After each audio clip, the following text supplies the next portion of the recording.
Our foreign policy has to be focused on the threat from ISIL and al-Qaeda. But it can't stop there. For even without ISIL,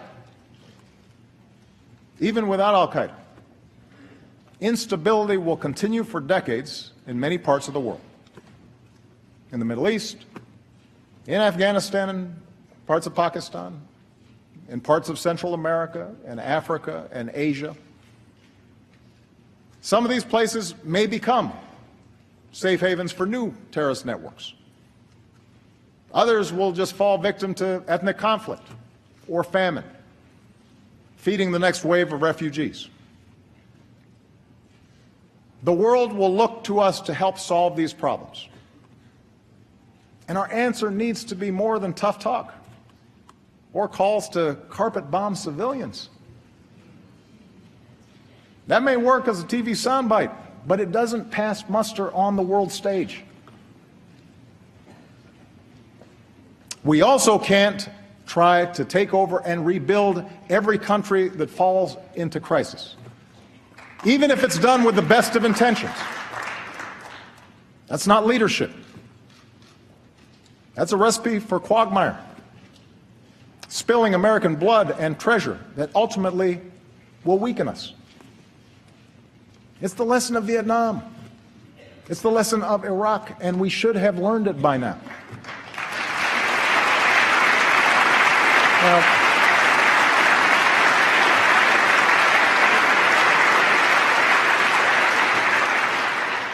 Fortunately, there is a smarter approach, a patient and disciplined strategy that uses every element of our national power. It says America will always act, alone if necessary, to protect our people and our allies. But on issues of global concern, we will mobilize the world to work with us and make sure other countries pull their own weight.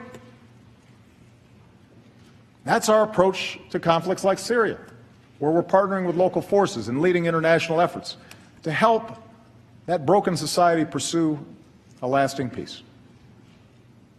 That's why we built a global coalition with sanctions and principled diplomacy to prevent a nuclear-armed Iran. And as we speak, Iran has rolled back its nuclear program, shipped out its uranium stockpile, and the world has avoided another war.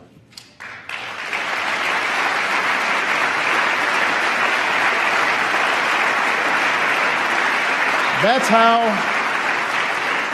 how we stopped the spread of Ebola in West Africa.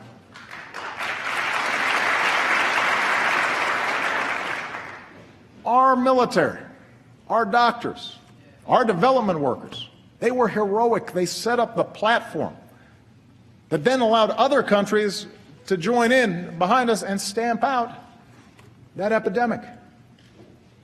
Hundreds of thousands, maybe a couple million lives were saved. That's how we forged a Trans-Pacific Partnership to open markets and protect workers and the environment and advance American leadership in Asia. It cuts 18,000 taxes on products made in America, which will then support more good jobs here in America. With TPP, China does not set the rules in that region, we do. You want to show our strength in this new century? Approve this agreement. Give us the tools to enforce it. It's the right thing to do.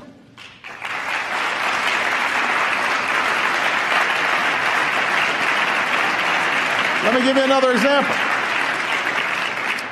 50 years of isolating Cuba had failed to promote democracy. It set us back in Latin America.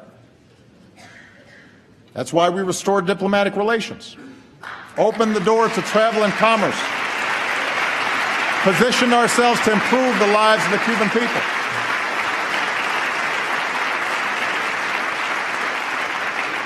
So if you want to consolidate our leadership and credibility in the hemisphere, recognize that the Cold War is over.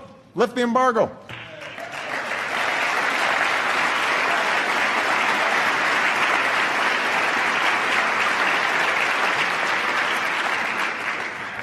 The point is, American leadership in the 21st century is not a choice between ignoring the rest of the world, except when we kill terrorists, or occupying and rebuilding whatever society is unraveling.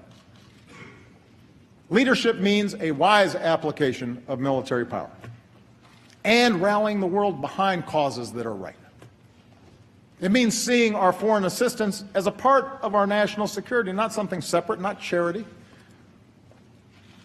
When we lead nearly 200 nations to the most ambitious agreement in history to fight climate change, yes, that helps vulnerable countries, but it also protects our kids. When we help Ukraine defend its democracy, or Colombia resolve a decades-long war, that strengthens the international order we depend on. When we help African countries feed their people and care for the sick, it's the right thing to do, and it prevents the next pandemic from reaching our shores. You know, right now we're on track to end the scourge of HIV/AIDS. That's within our grasp, and we have the chance to accomplish the same thing with malaria, something I'll be pushing this Congress to fund this year.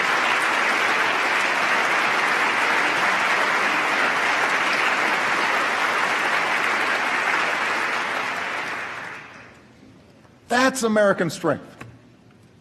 That's American leadership. And that kind of leadership depends on the power of our example. That's why I will keep working to shut down the prison at Guantanamo. It is expensive, it is unnecessary, and it only serves as a recruitment brochure for our enemies. There's a better way. And that's why we need to reject any politics that targets people because of race or religion. Let me just say this.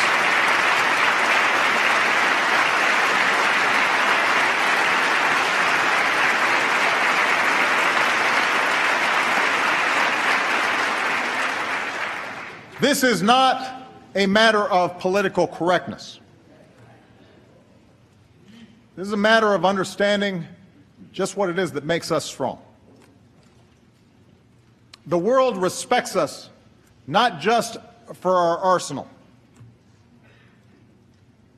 It respects us for our diversity and our openness and the way we respect every faith.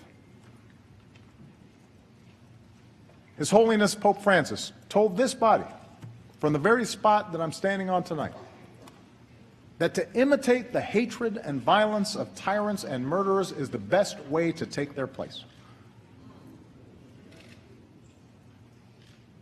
When politicians insult Muslims, whether abroad or our fellow citizens, when a mosque is vandalized, or a kid is called names, that doesn't make us safer. That's not telling it like it is. It's just wrong.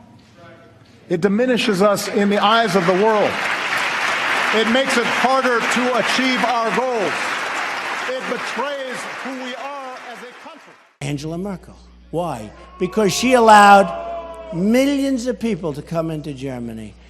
And Germany is now in deep, deep trouble. You look at what's going on in Germany. They have got problems like you wouldn't believe.